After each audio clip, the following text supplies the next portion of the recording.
added office is responsible for the day-to-day implementation, monitoring, review, and update of the basic medical education program of the UPCM.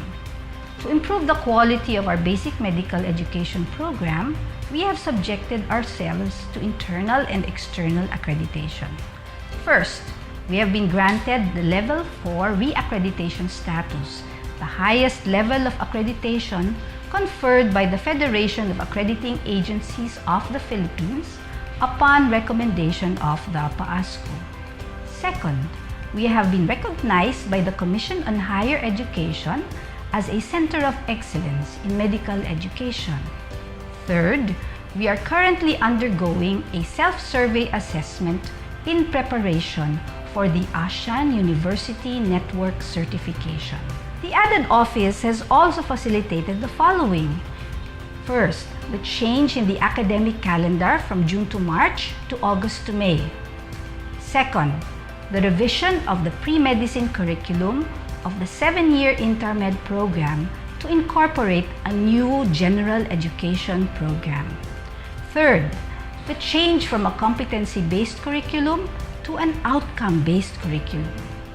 Fourth, introduce the use of the UVLE, which is the UP System's Virtual Learning Management System. We have expanded the clinical simulation laboratory and have made sure of its efficient utilization. We have laid down foundation for a truly dedicated laboratory for clinical simulation intended for patient safety. These are 1. Dedicated rooms conducive for simulation-based learning, came up with instructional manual for task trainers and simulators, and faculty development programs on simulation-based education.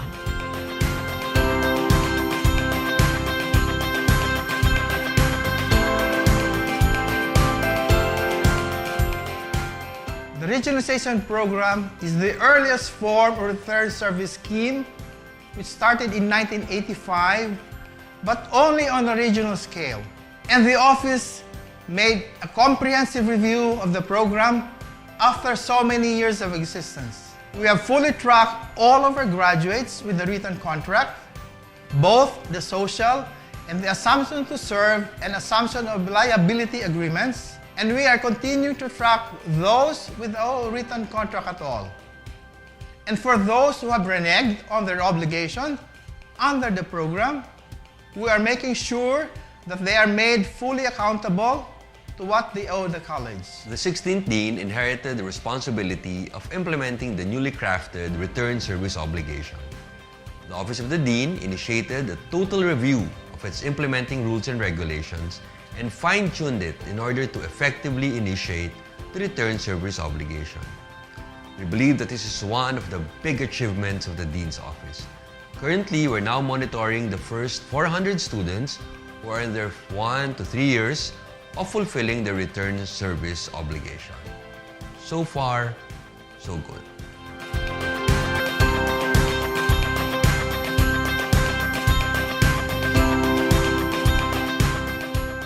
The office selected healthcare quality and patient safety as the main agenda of our research program. And having this theme in mind, we believe that the Office of the Dean has been quite successful in pursuing its flagship program, the National Center for Healthcare Quality and Patient Safety. At the outset, we obtained the largest ever grant of 64 million pesos from the Department of Science and Technology for our Healthcare and Quality Patient Safety project that was used to acquire more modern equipment for our basic science laboratory. The Office of the Dean required new faculty members to have at least one completed research in line with this agenda. Outstanding is the fact that a significant number of completed and published researches on patient safety were funded by the Office of the Dean. Moreover, full support was given to us, RIDO, Research, Implementation and Development Office, to assist the faculty in all aspects of research, from protocol development to publication. Moreover, We are most especially proud of our own Acta Medica Filipina, which is now included in Scopus, the world's largest database of peer-reviewed journals.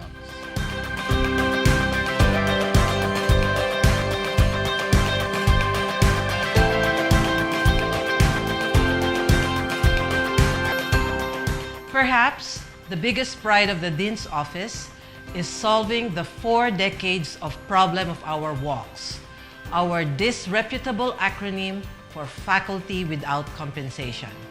Imagine harnessing top-notch intellectual labor and clinical expertise for free.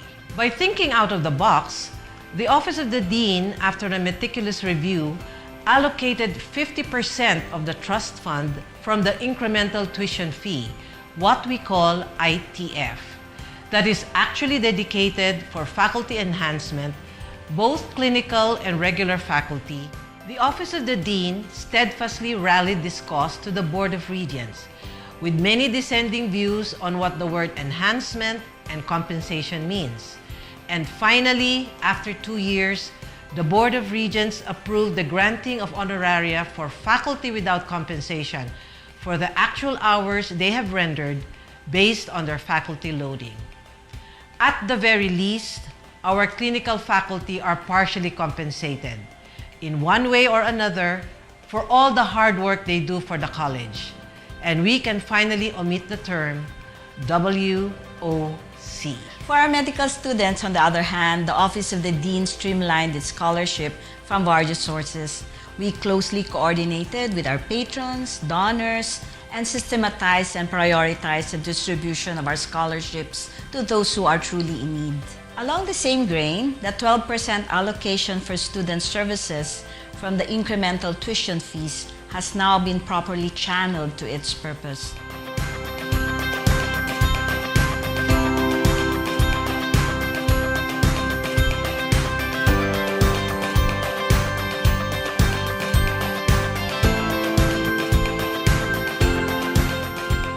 Another pride of the Dean's Office is the streamlining of its different master and PhD programs. The college continues to lead in the field of medical informatics, genetic counseling, and provides strong graduate programs in the basic sciences. We also have been at the forefront in the digital technology by pioneering the famous online webinar sessions. The Office of the Dean for International Linkages was established in November of 2013. It was tasked to create a registry of all engagements of the college with foreign institutions and facilitate creation of new ones. It was lead organizer of the 2014 ASEAN Medical Deans Summit and participated in subsequent meetings of ASEAN Deans in Indonesia and Myanmar. To date, it has expanded current linkages specifically with Akita University, Tohoku University, and the Uniformed Services University of the U.S. Armed Forces. New linkages continue to be established presently.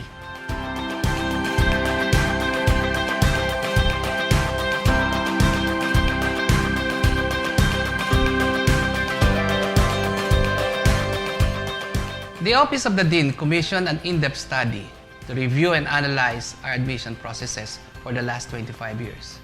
This is the first time a study of this caliber and magnitude has been undertaken for a very long period of time. The results of this study served as one of the primary bases of the revised admission policy. With this, we have been able to level the playing field for aspiring medical students from different courses of this university and other universities as well. This was done by applying an adjustment factor. Also, a large part of the revised policy was the revision and refinement of our interview process, which had been in place for more than 2 decades. This was meant to reflect the learning outcomes defined by the college as it transitions towards an outcome-based curriculum. Because of this study, it is justified the gradual allotment of more slot for incoming freshmen so that more deserving students can get into the fold of UP College of Medicine.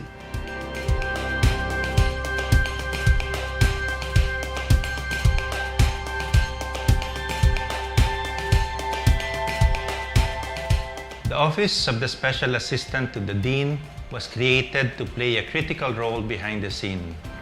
On several occasions, we provided ethical and legal advice for matters concerning the college.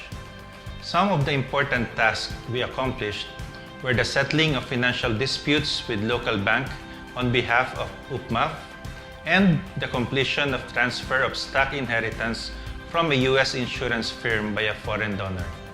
And finally, we are tasked to cultivate a discipline task force among our administrative staff by providing them with seminars and team-building programs to improve the quality of their work. We all know that even with the best faculty and students, our institution will never run without a rank and file, and it will be a great disservice to our administrative staff if they will not be part of any progress within the college. One of the initiatives of the Dean's Office is realigning its administrative staff where they can work best based on qualifications and not affiliations. The Office of the Dean took extra effort to improve the capabilities of our admin staff under the initiative Winning Hearts and Minds program by providing and sponsoring them with regular seminars and team-building activities.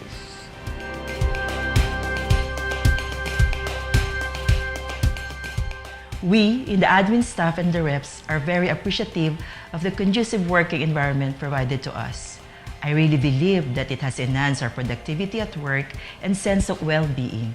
The seminars arranged for us also help us in our work initiatives as well as our personal development. The numerous team buildings we had every year made us cohesive. It helped each one of us understand our specific role. The Office of the Dean really made us feel that we are part of the big team.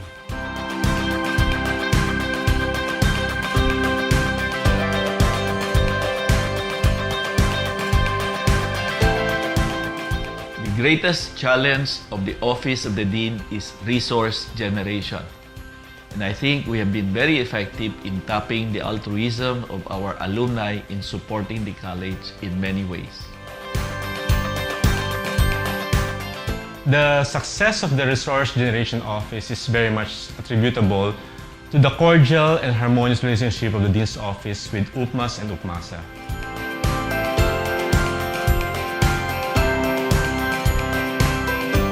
More than the alumni, we also approach faculty members whom we know to have very good corporate and financial connections and encourage them to use these connections to benefit the college in its different projects. The Dean felt that there has to be an equitable give and take relationship between the college and the alumni.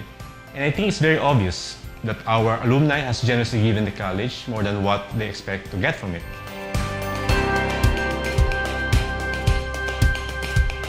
The Office of the Dean believed that a top-class learning and working environment can enhance not just academic performance, but also the self-esteem of our constituents. We proceeded to establish the Research Learning Center that brought together various contributors to enhance the teaching of computer-based courses. Towards the end of our administration, we secured funds to renovate the facilities of our basic science department. And of course, yes, our biggest infrastructure project, the UPCM Academic Center, where our alumni poured in their hearts, altruism, and resources. We all know it met a major setback. While this gave us a difficult trial, it has also challenged us to persevere by all means. We will not stop working until we see the academic center a reality.